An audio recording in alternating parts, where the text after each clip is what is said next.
आवाज साफ नहीं, ये बताएं इनकी आसिया। हेलो आसिया, सर बताइए। इफेक्टिव एटॉमिक नंबर के क्वेश्चंस कराए थे। Thank you.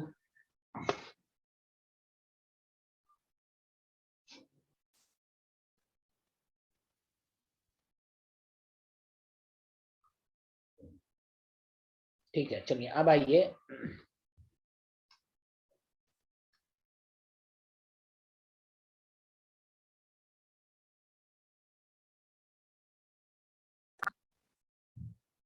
देखिए, बॉन्डिंग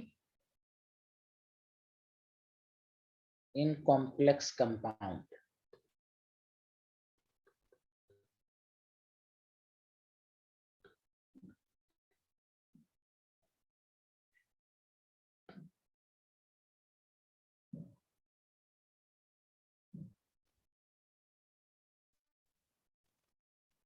तो देखिए, बॉन्डिंग इन कॉम्प्लेक्स कंपाउंड में 3 थ्योरी हम लोग पढ़ेंगे।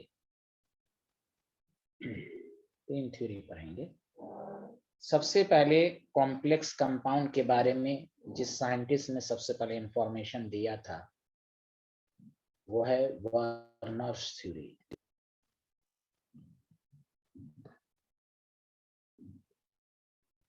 उसके बाद वैलेंस बॉन्ड थ्योरी आया।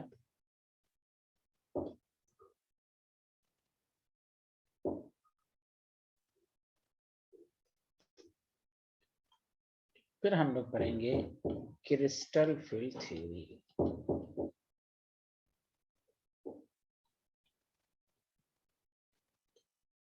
Werner's theory, valence bond theory, crystal field theory.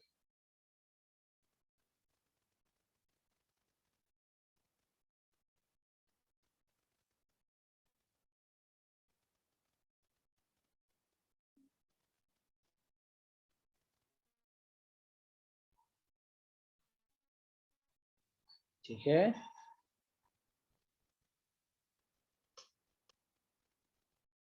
Done sir. Done sir.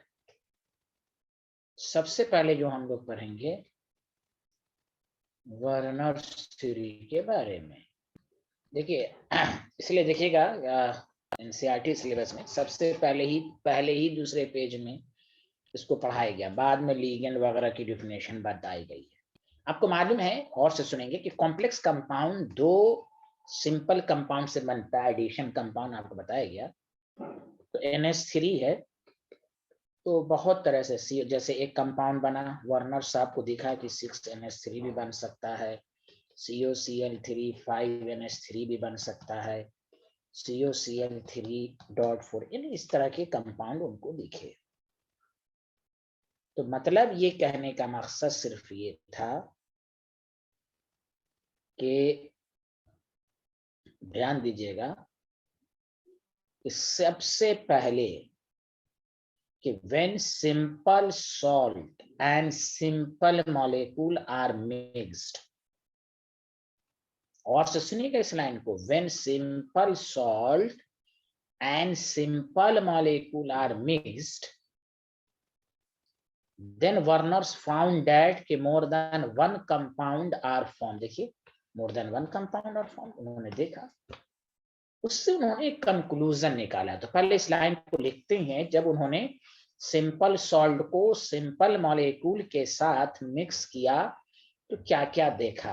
Okay student, hello everyone. अरे हेलो बोलिए ना कुछ। देन सिंपल सॉल्ट एंड, मेरे साथ साथ लिखिए, simple molecule are mixed, then Warner found that more than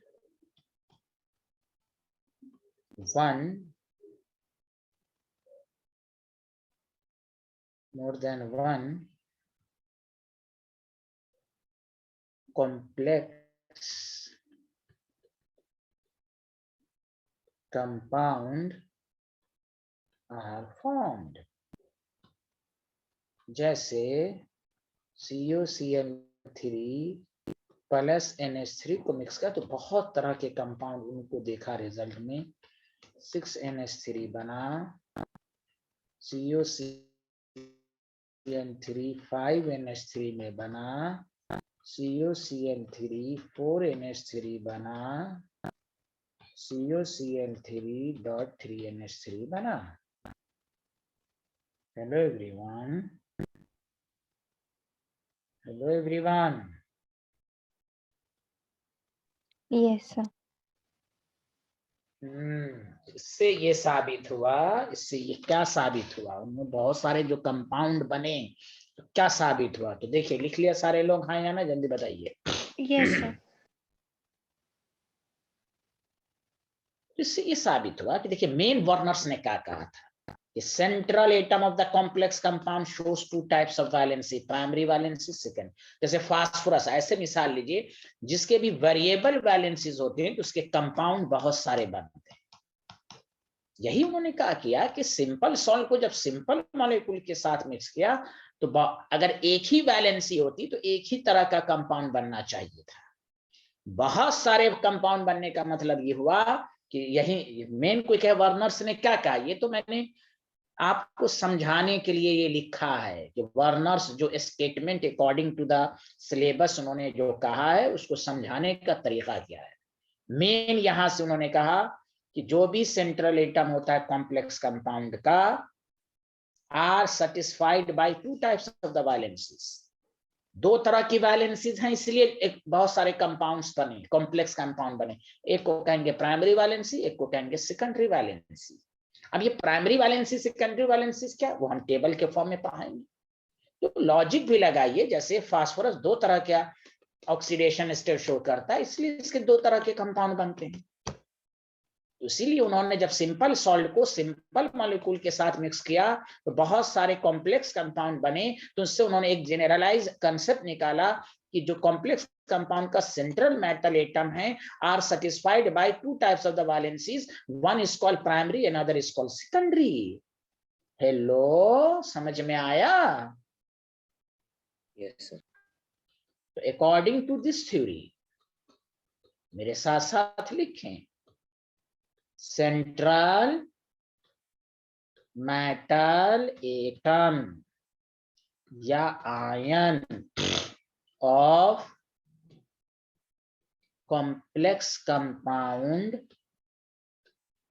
are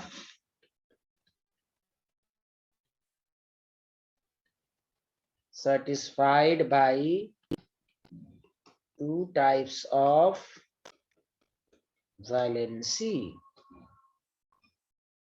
पहला है प्राइमरी वैलेंसी, दूसरा है पीवी लिखेंगे इसको, और दूसरा है secondary valency.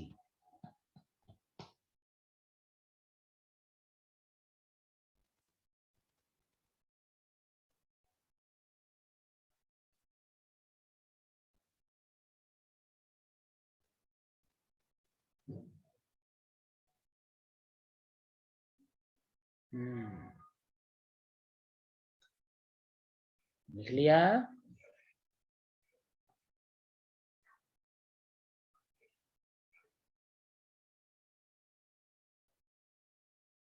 Yes, sir. Yes sir. अब सुनिए,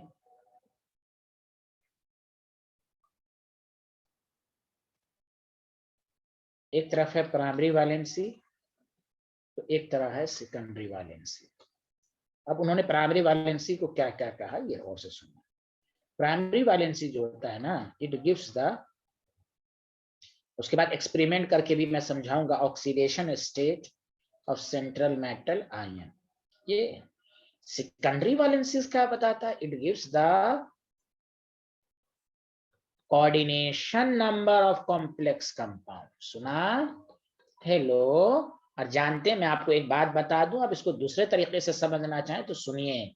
अच्छा बताइए, ट्रांजिशन मेटल आपको मालूम है ना, कि ट्रांजिशन मेटल ही ज्यादातर कॉम्प्लेक्स कंपाउंड बनाते हैं। 3 आप बोलिए हेलो एवरीवन, बताइए जल्दी। Yes, sir. हाँ, तो आप इसको दूसरे तरीके से भी समझ सकते हैं। ट्रांजिशन मेटल के अंदर 2 होता है, इलेक्ट्रॉन लॉस भी करता है और इलेक्ट्रॉन गेन। ऐसे समझिए आप, लॉस करना एक वैलेंसी हुई, गेन करना एक अनदर वैलेंसी हुई। अरे बोलिए। Metal, Yes. हाँ देखिए यहाँ एस ब्लॉक के मेटल एक ही वैलेंसी शो करता है, लॉस करना। कोई भी आप केमिस्ट्री में पूछे मेटल एटम इलेक्ट्रॉन गेन कर सकता है, क्यों नहीं?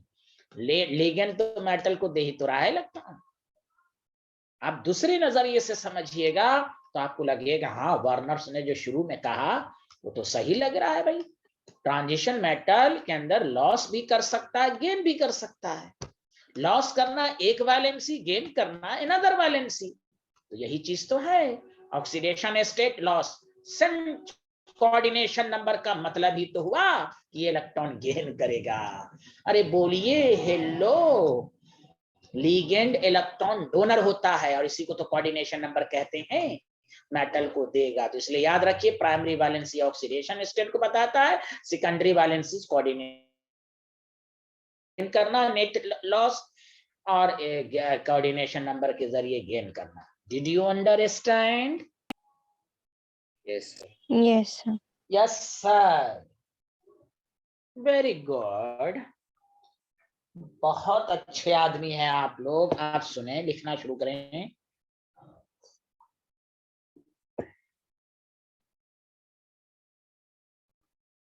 It is satisfied by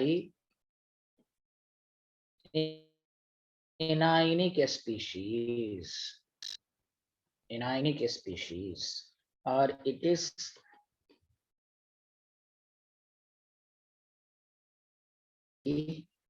anionic। बताओ कोऑर्डिनेशन नंबर लिगेंड को बताता हूँ। लिगेंड न्यूट्रल और एनाइन दोनों होता है।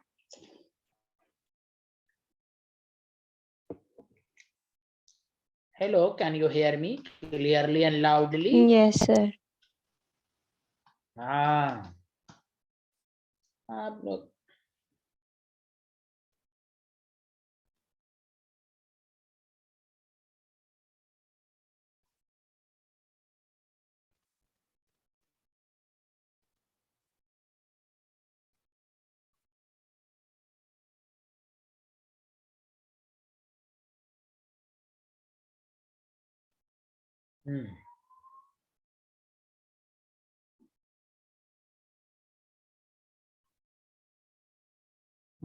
लिख लिया?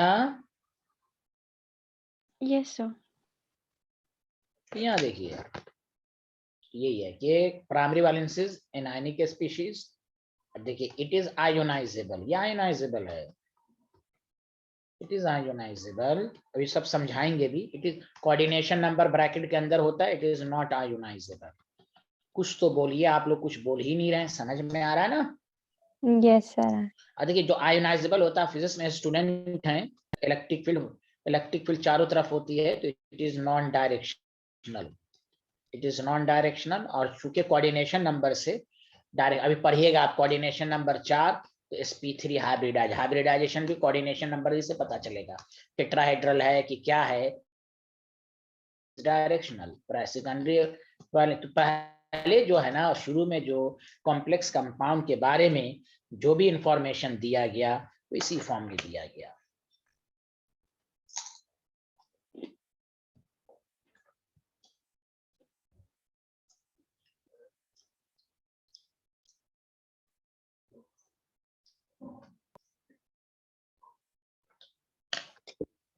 लिख लिया?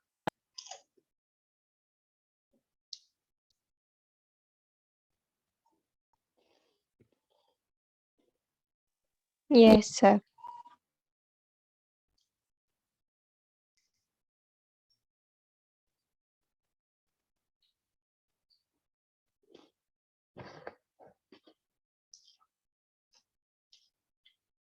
Done, sir. डन। अब आइए, जो सबसे इंपॉर्टेंट गुफ्तगू मैं करने जा रहा हूं, ये तो बुकिश वर्ड मैंने लिखा दिया कि प्राइमरी वैलेंसी ये है, सेकेंडरी वैलेंसी ये है। असल जो आपको बातें समझनी है वो यहां से समझनी है। जो आप पढ़ेंगे आपको नॉलेज में इंक्रीज करेगा, लिखना नहीं है। शुरू में क्या था कि ये जो थ्योरी आई थी ना वर्नर्स थ्योरी, और से सुने, दिस थ्योरी is applied, गौर से सुने, is applied for a specific central. उस वक्त जो साइंटिस्ट ने वार्नर साहब ने ये दिया था 2 ही सेंट्रल एटम के लिए, कोबाल्ट और, इसलिए पढ़िए पहला दूसरा पेज, बाद में ये पूरे के लिए है। उस वक्त जो उन्होंने किया था 2 ही central and specific ligand, oh my God, specific ligand, ये असल पढ़ना है ना H2O, है NH3Cl, यही 3 लिगेंड्स था। समझ में बात आ रही है? Hello, Yes, sir. यही इसकी लिमिटेशन भी हुई। उन्होंने जो कॉम्प्लेक्स, इन्होंने सिर्फ उस वक्त सिर्फ 2 सेंट्रल एटम के लिए दिया था और 3 लिगेंड्स के लिए दिया था, NH3, Cl एंड वाटर। बाद में ओवरऑल सबके लिए एक्सपेंशन फॉर्म में आ गया, लेकिन शुरू में जो इन्होंने कॉम्प्लेक्स कंपाउंड की इंफॉर्मेशन दी थी यही दो सेंट्रल स्पेसिफिक।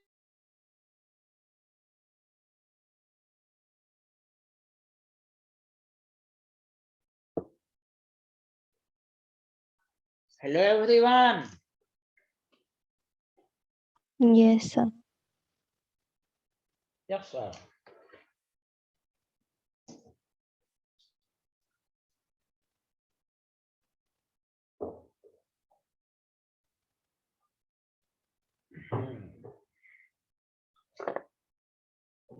लिख लिया?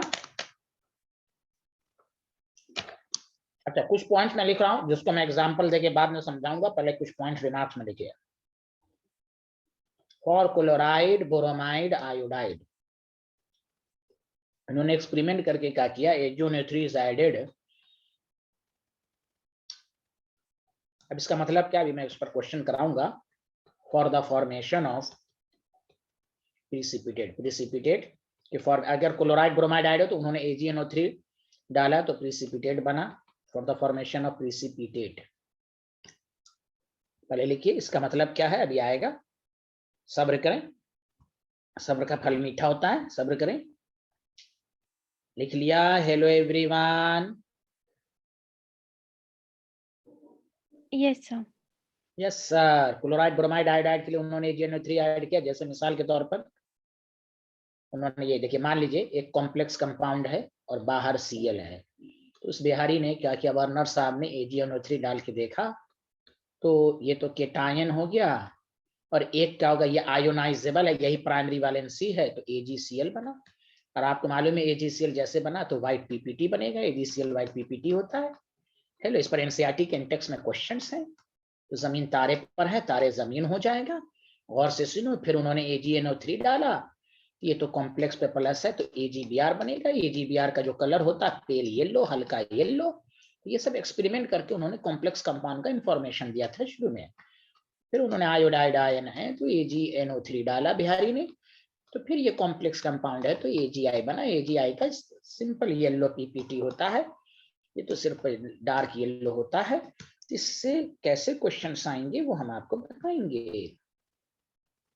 हेलो, समझ में आ रहा है?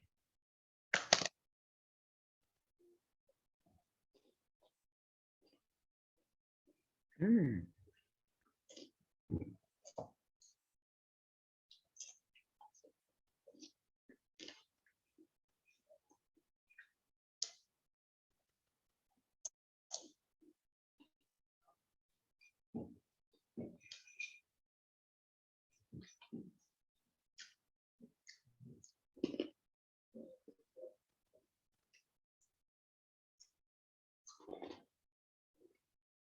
written everyone?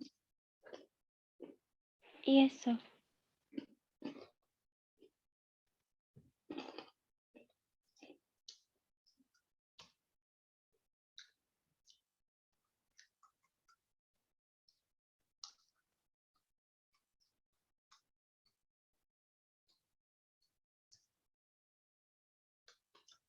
सल्फेट आयन, अगर बाहर सल्फेट आयन है तो BCl2 उन्होंने ऐड किया प्रेसिपिटेशन के लिए, इज एडेड।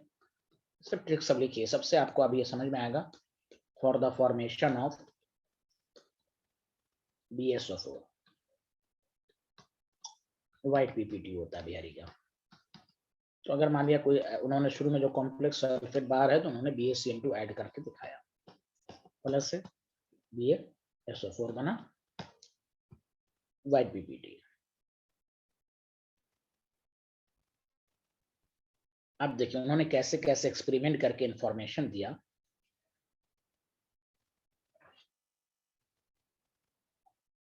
अब आपको समझ में आएगा।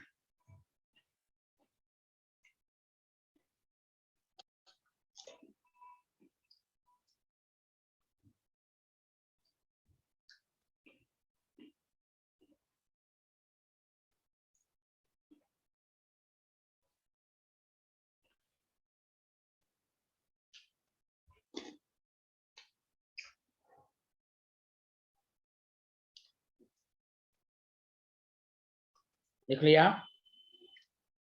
Hello hello Yes, done, sir. Hello, लिख लिया? Yes, hello sir, done. Everyone. Yes, sir.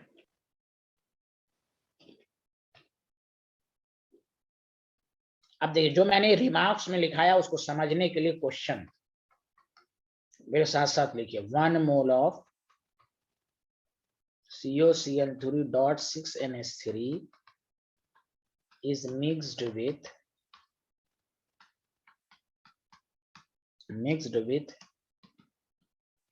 AgNO3 solution. Then उन्होंने जो शुरू में 3 mole of AgCl is formed as PPT. Write the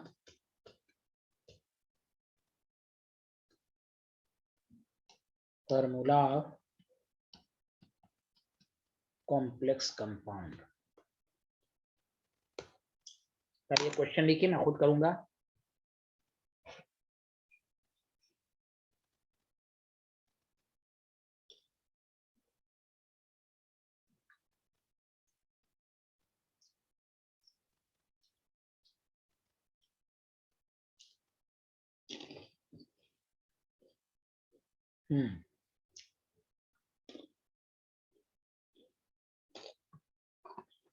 लिख लिया? हेलो। तो देखिए इसका आंसर कैसे देंगे। तो भैया क्लोराइड आयन है ना, तो वार्नर साहब ने क्या किया, AgNO3 को, इस बिहारी को उन्होंने डाला। तो उन्होंने कहा कि देखा उन्होंने कि 3 mole of AgCl as a PPT बना। तो लॉजिक लगाओ, 3 मोल ऑफ AgCl का मतलब ये 3 क्लोराइड आयन को Ag प्लस ने रिप्लेस किया होगा, ये आयंस के फॉर्म में रहा होगा तभी तो गया होगा Ag के प्लस के साथ। हेलो। Yes. तो देखो उन्होंने फॉर्मूला क्या दिया, सुनो अच्छे से। तब उन्होंने पहले कॉम्प्लेक्स कंपाउंड इसी फॉर्म में लिखा जाता था। वार्नर साहब ने कहा कि जैसे ही AgNO3 मोल ऑफ AgCl बना, ये जो आप ब्रैकेट का कॉन्सेप्ट देखते हैं, उन्होंने कहा कि भाई जो आयोनाइज नहीं हुआ है वो ब्रैकेट के अंदर रहेगा, और जो आयोनाइज हो गया वो ब्रैकेट के बाहर। ये फॉर्मूला, ये जो है इस कोऑर्डिनेशन इस पर ब्रैकेट का जो पहले कॉम्प्लेक्स कंपाउंड इस फॉर्म में लिखा जाता था। उन्होंने यही एक्सपेरिमेंट कर करके उन्होंने इंफॉर्मेशन निकाला और कहा कि भाई फॉर्मूला ये है, इसमें प्राइमरी वैलेंसी 3 है ऑक्सीडेशन स्टेट, सेकेंडरी वैलेंसी 6 है। अरे बोलिए, आया समझ में? Hello. Yes, sir. Yes sir. इस तरह उन्होंने पहले कॉम्प्लेक्स कंपाउंड इस तरह लिखा जाता था लेफ्ट साइड कोऑर्डिनेशन स्फीयर का। इसलिए आप एनसीईआरटी में लीगेंड वगैरह की डेफिनेशन से पहले एनसीईआरटी ने वर्नर थ्योरी को ही बताया है।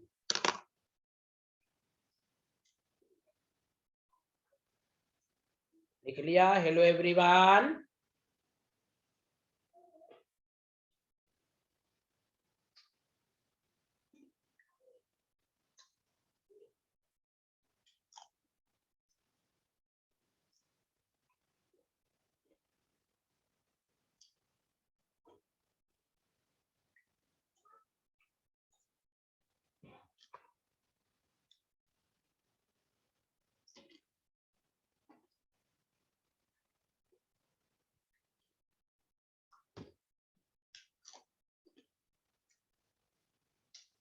Done, sir. Done sir.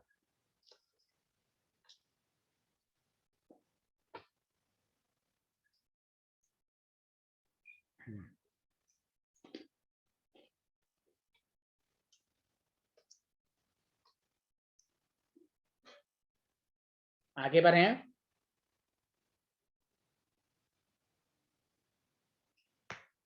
Hello, लिख लिया?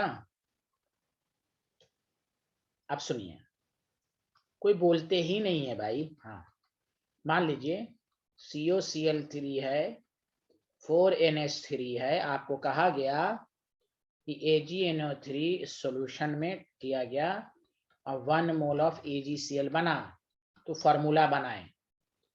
तो देखिए फार्मूला क्या बन जाएगा, फार्मूला ऑफ कॉम्प्लेक्स कंपाउंड। बताओ कितने क्लोराइड आयन आयोनाइज्ड हुए? 1। तो एक क्लोराइड आयन बाहर जाएगा, बाकी सब अंदर ही रहेगा। CONH34Cl2। Hello everyone, can you hear me? Yes, sir. Yes. या इस तरह करें। मैंने एक क्वेश्चन को लैंग्वेज के फॉर्म में लिख दिया है जानबूझ के, बाकी इसमें वही लैंग्वेज रहेगी, मैंने लैंग्वेज नहीं लिखा है क्योंकि आप लोग तेज स्टूडेंट हैं ना, इसलिए आप लोग। अब सुनिए उन्होंने क्या किया। अच्छा, इसको बना के आप दिखाएंगे। अगर आप ये बना लेंगे तो हम समझेंगे कि आप बहुत ही अच्छे आदमी हैं। आप लोग AgNO3 है, उन्होंने 1 मोल ऑफ AgCl बनाया। बताइए कॉम्प्लेक्स कंपाउंड का फॉर्मूला बताइए। आप लोग पहले लिख लीजिए और बताइए।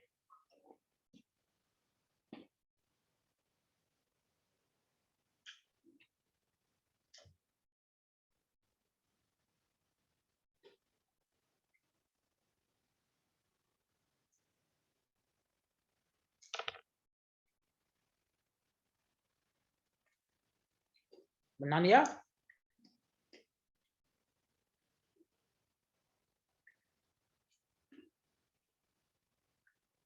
Yes. बना लिया? बताइए। Yes, sir. Yes, sir.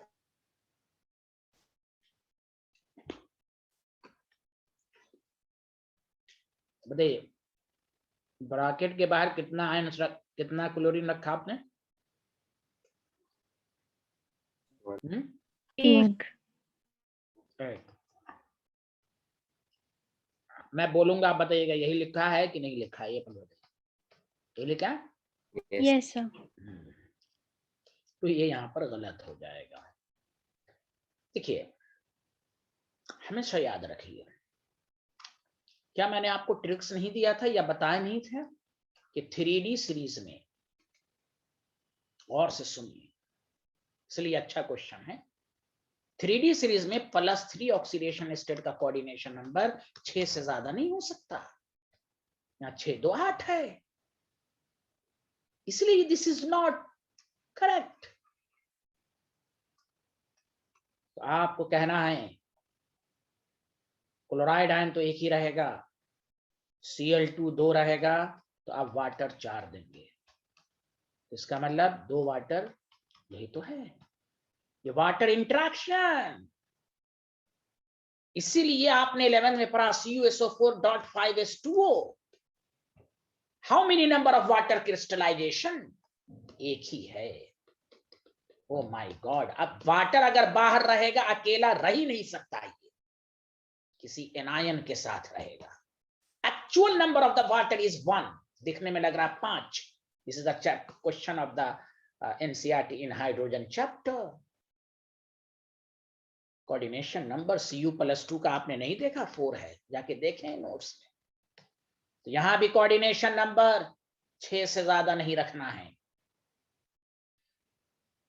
और वाटर हमेशा एनायन के साथ जाएगा। आप 11th में फिजिक्स में सॉलिड स्टेट में पढ़ चुकी है, जो गैप है ना, वाटर इसी के अंदर ट्रैप करेगा, ट्रैप करेगा, ट्रैप करेगा। अरे बोलिए ना, hello everyone. Ion dipole interactions, ion dipole interaction. Hello, समझ में आया? Yes. Yes, sir. Yes sir. तो ये है लॉजिक। अगर वो पूछता, अगर वो कहता COCl3 5:2O है, AgNO3 रखा सर, 2 मोल ऑफ AgCl बना। आप कुछ भी ना करें, क्लोरीन 2 आघर, एक अंदर,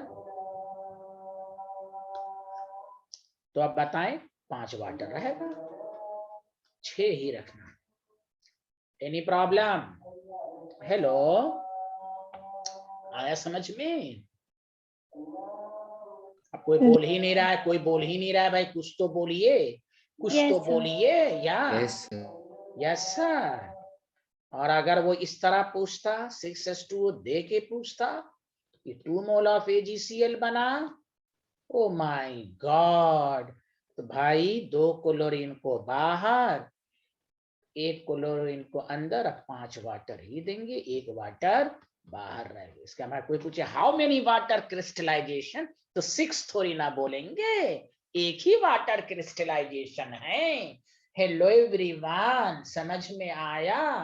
अंदर 6 Yes, sir. कोऑर्डिनेशन। तो यही एक्सपेरिमेंट कर करके वर्नर साहब ने इस ब्रैकेट का कंसेप्ट दिया कि बाहर जो होगा वो आयोनाइजेबल होगा, चाहे इधर हो या इधर हो। शुरू में तो उन्होंने एनाइन, वही जो मैंने लिखा ना, it is satisfied by anionic, वही एनाइन, एनाइन से ही पॉजिटिव चार्ज आएगा, एनाइन। इसलिए did you understand? Did you understand? Yes, Yes, sir. हाँ, तो इसमें सेकेंडरी वैलेंसी कितनी है 6, प्राइमरी वैलेंसी कितनी है 3, 2 और 1 3। अब कुछ वैलेंसी ऐसी हैं जो 2 प्राइमरी भी है सेकेंडरी भी, जैसे chloride, it is satisfied by anionic, anionic primary भी है सेकेंडरी भी है।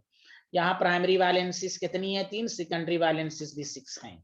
अभी मैं इस पर क्वेश्चंस दूंगा, आप मुझे कर करके बताएंगे। देखना है जोर कितना बाज हुए कातिल में है, तो मैं देखूंगा कातिलों की। यहाँ ये वाला लिख लिया, हेलो एवरीवन। Yes, sir. ये वाला लिखे हैं। अब मैं कुछ क्वेश्चन करा दूंगा, तो आगे बढ़ूंगा मैं।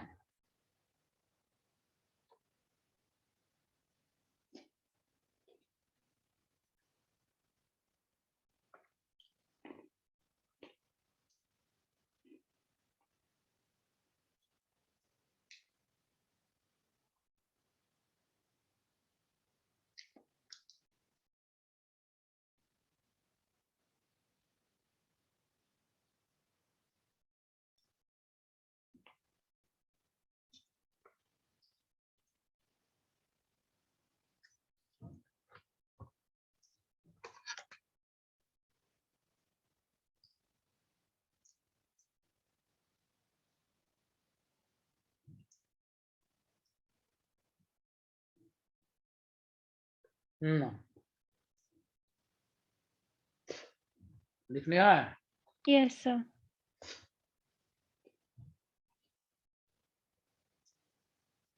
बहुत अच्छे आदमी आप लोग।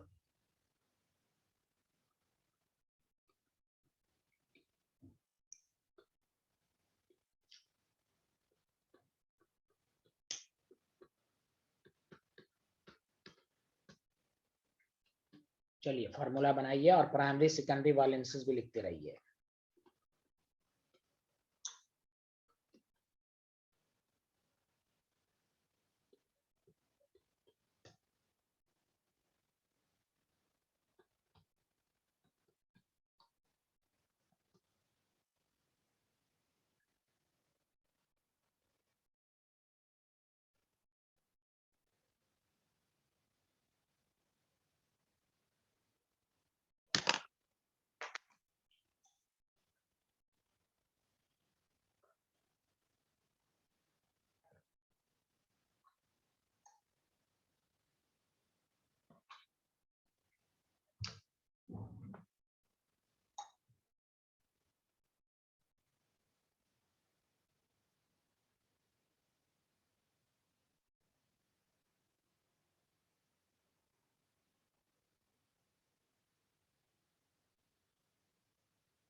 हाँ पहले ये वाला बन गया हेलो। Yes, sir. सबका सही है। प्राइमरी वैलेंसी 2 एनायनिक, जितना एनायनिक, सेकेंडरी वैलेंसी 4 आया। हेलो कुछ Yes, तो sir. बोलिए। Yes, sir. इसमें तो कोई बाहर रहेगा ही नहीं। हेलो यस, प्राइमरी वैलेंसी लेकिन एनायनिक रहेगा 2, सेकेंडरी वैलेंसी 4। आगे बढ़ें जल्दी बोलिए। देखना sir. है जोर कितना बाजुए कातिल में है। Next EtCl4 dot 2HCl AgNO3 के साथ रखा, 0 मोल ऑफ AgCl बना। इसका देखें दूसरा CuCl3 है, 4NH3 है, AgNO3 है, 1 मोल ऑफ AgCl बना। NiCl2 है, डॉट 6H2O है, AgNO3 रखा, 2 मोल ऑफ AgCl बना। ये मैंने आपकी प्रैक्टिस करा दी।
हाँ लिख लिया। Yes. Yes, sir. अच्छा देखिए इसमें जो है, जानते हैं ये एसिडिक कॉम्प्लेक्स है, एसिडिक कॉम्प्लेक्स। इसका मतलब यही हुआ कि PtCl6 है और आपके पास जो है 2H+ है, तो यहाँ पर 2- होगा, या इसको आप इस तरह लिख सकते हैं H2PtCl6। हेलो, तो प्राइमरी वैलेंसीज तो आपके पास 4 होगा,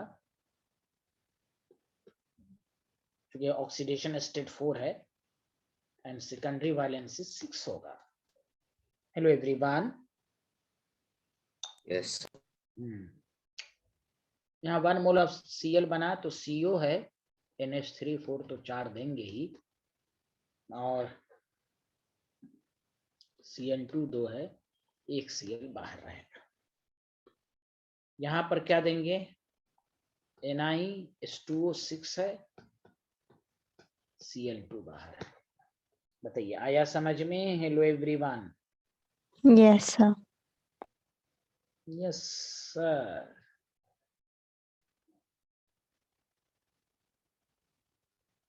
चलिए आगे बढ़ें। Yes.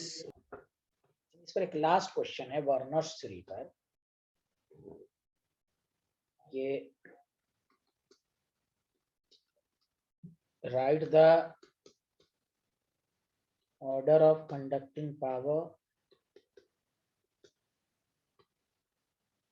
जो मोलर कंडक्टेंस में भी था इलेक्ट्रोकेमिस्ट्री में, कंडक्टिंग पावर ऑफ फॉलोइंग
सब में नंबर ऑफ आयन चेक कर लीजिए, जिसमें नंबर ऑफ आयन ज्यादा होगा कंडक्टिंग पावर ज्यादा होगा।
तो A B C D clear है, हाँ या ना? Hello everyone, Yes. Hello everyone. Yes. Yes sir.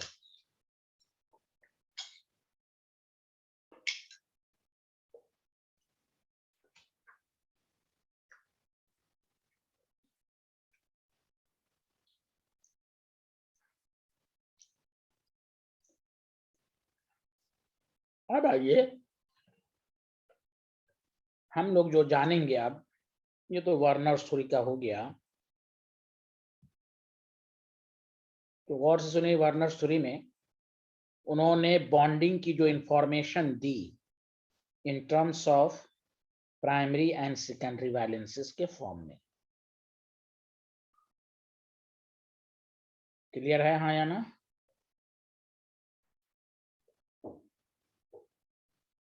लेकिन इसका कोई एक्सपेरिमेंटल वेरिफिकेशन नहीं था, इसीलिए उन्होंने लिमिटेशन इसकी ये है, लिमिटेशंस ऑफ वर्नर थ्योरी की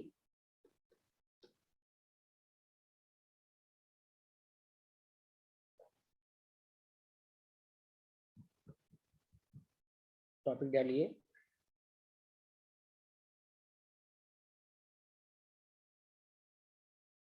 कि it fails to explain the magnetic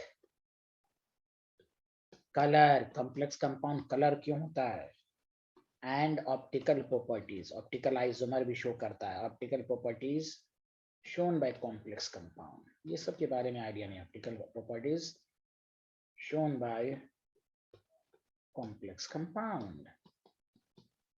hello everyone, इन सब के बारे में नहीं दिया, और चूंकि ये थ्योरी कुछ लिमिटेशन के लिए specific central atom specific ligand के लिए थी, इसीलिए it failed to explain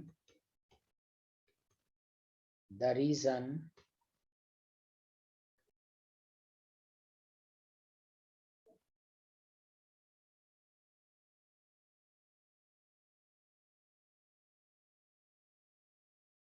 why all element, यानी स्पेसिफिक था, बाकी जो बहुत सारे मेटल, बहुत सारे लिगेंड्स जो आए do not form coordination compound, बाकी क्यों नहीं बना पाएंगे इनके बारे में उन्होंने कोई इन्फो, बस उन्होंने कहा कि भाई दो स्पेसिफिक मेटल था, CO और प्लेटिनम स्पेसिफिक लिगेंड। अरे कुछ तो बोलिए आप लोग, हेलो। Yes, sir. हाँ, क्योंकि कॉम्प्लेक्स में तो बहुत सारे हैं।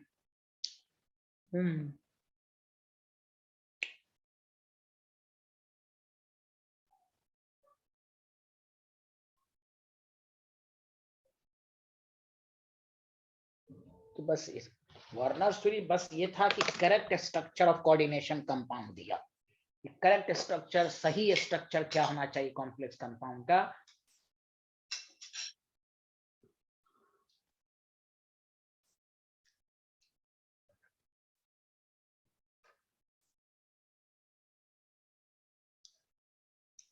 बोलिए आ गया समझ में, लिख लिया? Yes, sir. यस, चलिए अब आइए, इस पे आपको मजा आएगा। अब आइए जो हम लोग टॉपिक पढ़ेंगे, वायलेंस बॉन्ड थ्योरी, बहुत इंपॉर्टेंट है, मैं क्या बताऊं आपको, बहुत ही इंपॉर्टेंट थ्योरी है ये, बहुत ही इंपॉर्टेंट थ्योरी है ये, CBT समझ रहे हैं सारे लोग, hello everyone? Yes, sir. Yes, sir. चलिए पहले कुछ बातें डायरेक्ट समझिए, फिर मैं अच्छे से लिखवाऊंगा।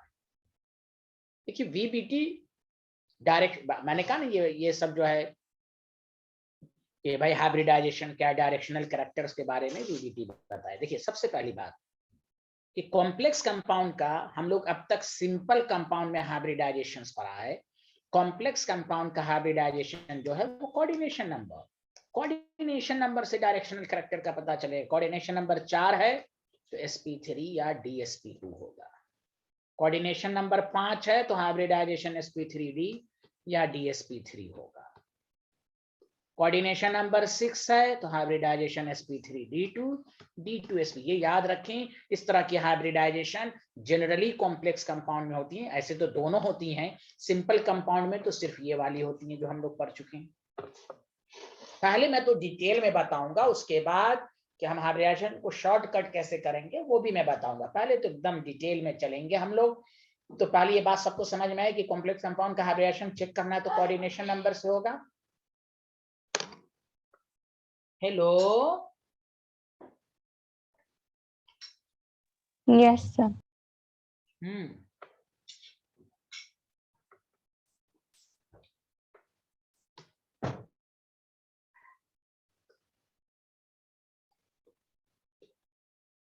पहला पॉइंट देखिए, central atom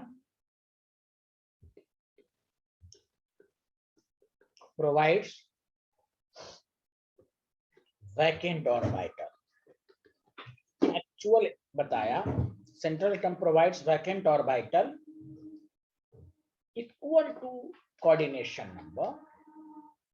Central atom provides vacant orbital equal to coordination number.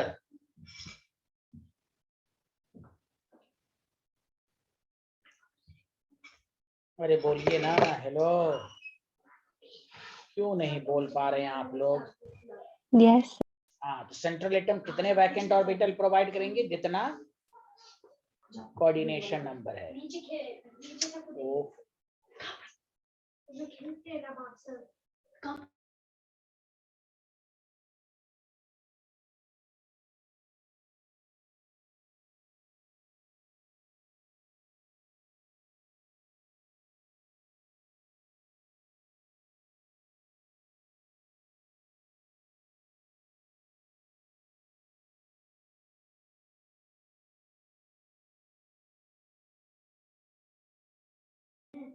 central atom provides vacant orbit equal to coordination number in order to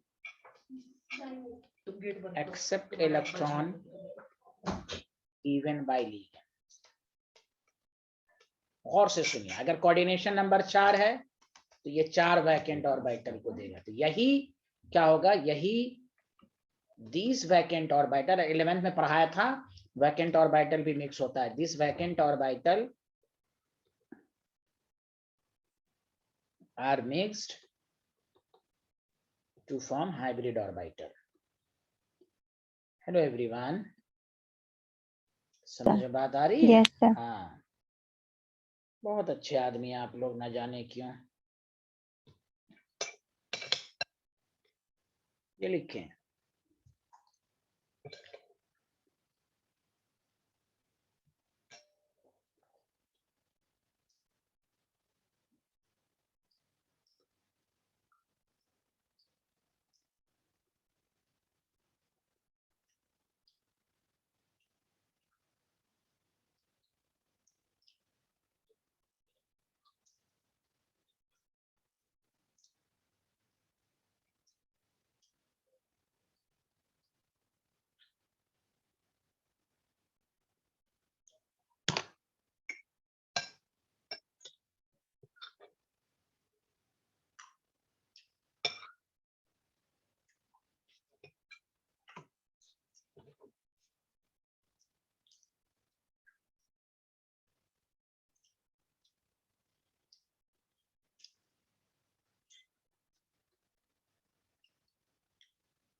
D orbital जो होता है ना, वो आउटर इनर दोनों से टेक है, वो सब बताएंगे। जैसे sp3d है, this is called outer, dsp3 this is called inner. इसलिए कहा गया ऑन दिस बेसिस सब डिटेल में बताया जाएगा। On this basis complex compound are 2 types.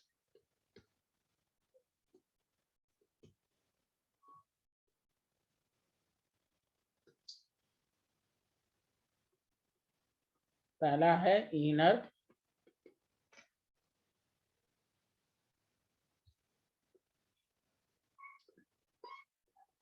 Orbital complex. लिख लिया सारे लोग? सेकंड और थर्ड पॉइंट लिख लिया? Yes sir. Yes sir. तो इनर ऑर्बिटल कॉम्प्लेक्स जो होता है ना,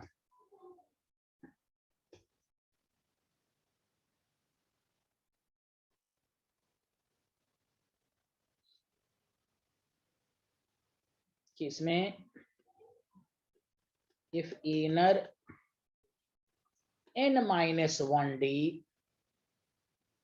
orbital takes part in hybridization,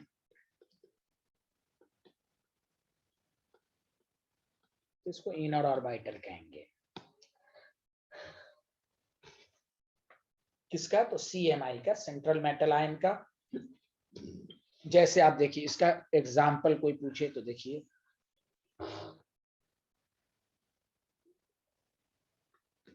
कि भाई कोऑर्डिनेशन नंबर अगर 4 है तो देखिए ये 4 है तो DsP2 हो सकता है, ये सब इनर ऑर्बिटल कहलाएगा। 5 है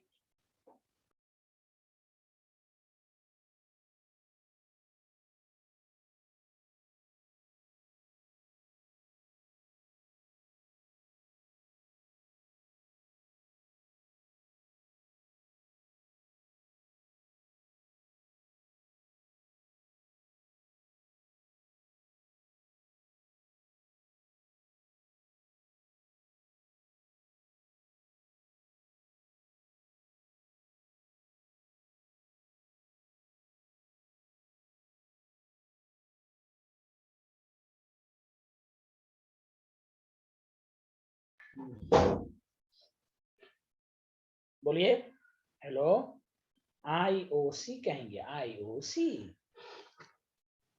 लिख लिया सारे लोग, हेलो एवरीवन।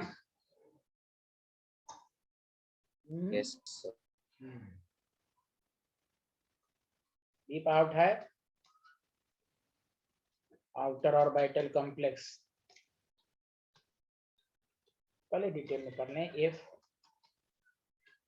आउटर ND, इसमें ND होगा, इसमें N-1D, इसमें फॉर्मूला भी मैं लिख दूं, इसमें NS होगा, NP होगा, सॉरी N-1D होगा, NS होगा, NP, ये 3 तरह का ऑर्बिटल टेक पार्ट करेगा। इसमें जो है NS करेगा, NP करेगा, ND करेगा।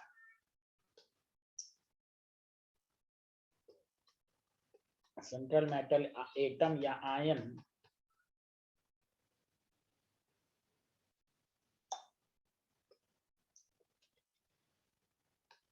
takes part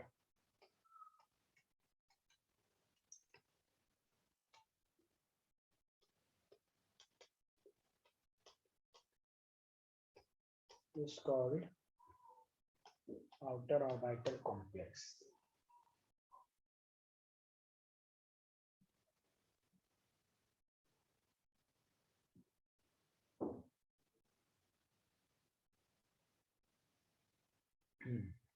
तो ये कोऑर्डिनेशन नंबर 4 है, sp3, कोऑर्डिनेशन नंबर 5 है, ये सब हुआ आउटर ऑर्बिटल। कोऑर्डिनेशन नंबर 6 है तो sp3d2। Did you understand?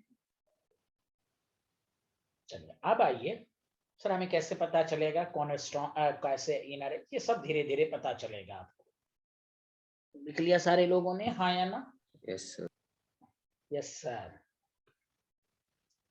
अब आइए, ये तो हो गया कि भाई सेंटर इनर और आउटर का मतलब क्या होता है। अब एक आइए टाइप्स ऑफ लिगेंड। लिगेंड की टाइप्स तो पढ़ा ही है, ये पढ़ेंगे हम लोग on the basis of field strength, on the basis of field strength. इसका मतलब इसलिए 2 तरह का होता है, एक को कहते हैं स्ट्रॉन्ग लिगेंड। लिगेंड की क्लासिफिकेशन बहुत सारी होती है, इसी को कहते हैं strong field ligand, SFL, strong field ligand. तो कहेंगे the ligand which causes the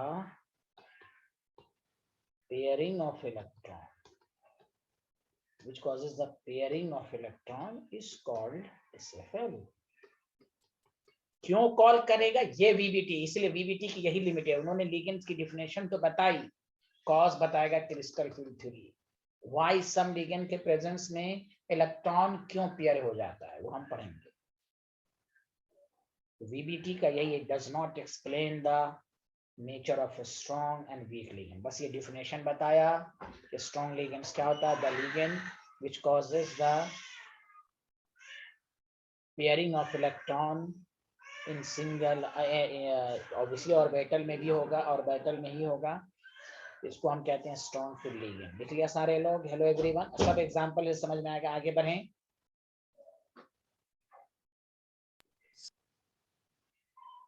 hello everyone. Yes, sir. अब इसकी वजह से क्या होगा, तो due to strong field ligand क्या हो जाएगा, कि नंबर ऑफ अनपेयर्ड इलेक्ट्रॉन घटेंगे। कैसे घटेंगे? सब एग्जांपल, पेशेंस रखना है आपको। नंबर ऑफ घटेंगे, याद रखिए। नंबर ऑफ अनपेयर्ड इलेक्ट्रॉन कहीं पर 0 हो जाएंगे, हो सकता है कि बहुत ज्यादा पेयर्ड हो जाए, कुछ ना कुछ अनपेयर्ड हो जाए। Due to the presence of SFL, तो नंबर ऑफ अनपेयर्ड इलेक्ट्रॉन क्या होगा? डिक्रीज करेगा। क्लियर है? Hello everyone. Yes sir, clear. Clear है? माशाल्लाह माशाल्लाह, बहुत अच्छे आदमी हैं अनुभव जोशी जी। चलिए, इसलिए कहा गया इसलिए कहा गया, गौर से सुनिए, जनरली, अब ये line, generally strong field ligand forms inner orbital complex. अब समझ में आया कैसे पता चलेगा इनर है या आउटर है? तो आपको चेक करना होगा ऐसा। अभी के लिए, अभी आगे आगे देखिए होता है कि अभी तक के लिए जनरली मस्ट नहीं है। स्ट्रॉन्ग फील्ड लिगेंड रहेंगे तो इनर ऑर्बिटल रहेगा, मतलब वही कोऑर्डिनेशन नंबर 4 है तो DsP2, 5 है तो DsP2। समझा कि नहीं? इसलिए इनर ऑर्बिटल कॉम्प्लेक्स को हम ये भी कहते हैं, is also called low spin complex. Low इसलिए कहते हैं अनपेयर्ड इलेक्ट्रॉन घट रहा है तो स्पिन की टेंडेंसी घटेगी। अब स्ट्रॉन्ग फील्ड के लिगेंड्स के कुछ एग्जांपल अभी के लिए याद रख लेना है, आगे आगे देखिए होता है carbonyl NH3, ethylene diamine CN-, NO2- और EDTA। या मैं लॉजिक दे देता हूं याद करने का। याद रखिए, कॉम्प्लेक्स कंपाउंड में कार्बन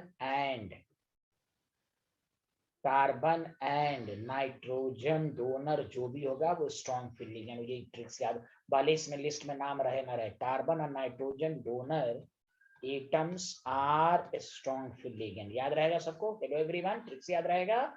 हेलो, Yes. तो देखिए, कार्बोनिल में कार्बन डोनर है, NH3 में नाइट्रोजन है, इथाइलिन डाइमिन में नाइट्रोजन है, साइनाइड में C है, नाइट्रोजन में नाइट्रोजन है, EDTA में भी नाइट्रोजन था। तो याद रखने का तरीका, कार्बन नाइट्रोजन डोनर जो होता है कॉम्प्लेक्स कंपाउंड में स्ट्रॉन्ग फील्ड लिगेंड होता है। हेलो, कुछ तो समझ में आया होगा? Yes. Yes sir. तो ये है कि इनर ऑर्बिटल कॉम्प्लेक्स कौन बनाएगा, DsP2 कौन बनाएगा। तो इससे ये बात साबित हो गई कि स्ट्रॉन्ग फील्ड लिगेंड जनरली जहां होगा वहां इनर ऑर्बिटल कॉम्प्लेक्स होगा, DsP2, DsP3 या D2sp3 होगा। क्लियर है कि नहीं?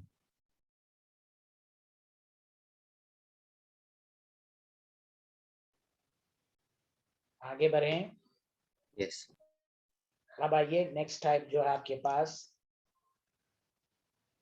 Week ligand.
इसलिए याद रखिएगा कि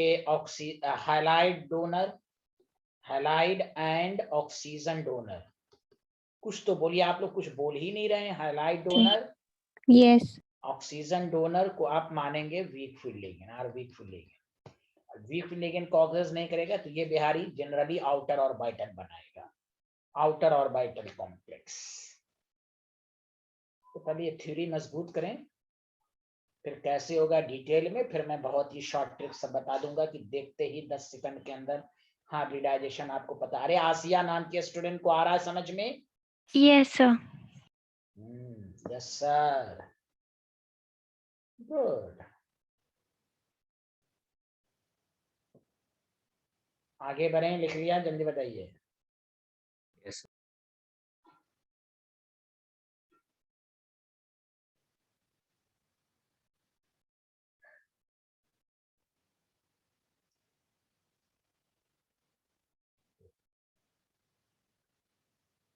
देखिए, week field ligand generally forms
hello everyone, लिख लिया? Yes. Yes, sir. चलिए एक एग्जाम्पल को हम करके अपना लेक्चर एंड करेंगे। एग्जाम्पल नंबर फर्स्ट, पहले डिटेल वाला डिटेल है, उसके बाद हम जादू, बंगाल वाला जादू, ममता दीदी वाला आपको सिखाएंगे। देखिए, आपको इसमें बहुत सारी चीजें पूछ सकता है, मैग्नेटिक मोमेंट पूछ सकता है, हाइब्रिडाइजेशन पूछ सकता है, शेप पूछ सकता है। जब भी इस तरह का क्वेश्चन हो, अभी शुरू में हम सीख रहे हैं तो हम ABCD की तरह समझाएंगे। जब आप थोड़ा सा नेक्स्ट लेक्चर में 4-5 एग्जाम्पल कर लेंगे तो मैं हम दूसरे तरीके से आपको समझाएंगे। पहला तरीका ये कि आप कोऑर्डिनेशन नंबर देखेंगे 6 है तो आपके माइंड में आएगा कि भाई sp3d2 भी हो सकता है या d2sp3 भी हो सकता है। तो हम चेक कर लेंगे, लीगेंड जो है वो वीक फील्ड लीगेंड है, तो weak field ligand generally outer orbital कर रहता है।